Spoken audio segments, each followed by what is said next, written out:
เจริญสุขเจริญพรออกตนญาติโยมทั้งหลาย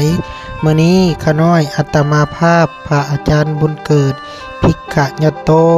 พร้อมด้วยคณะสงฆ์วัดอัมพาวันและออกตนญาติโยมเพื่อไปอนุเคราะห์ชาวบ้านนาเตยมาร่วมงานสังฆทานงานศพของย่าปู่บางอยู่บ้านนาเตย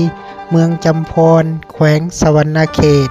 มื้อนี้ก็เป็นมื้อสังฆทานของเขตเหล่าสุริยะเป็นมื้อวันที่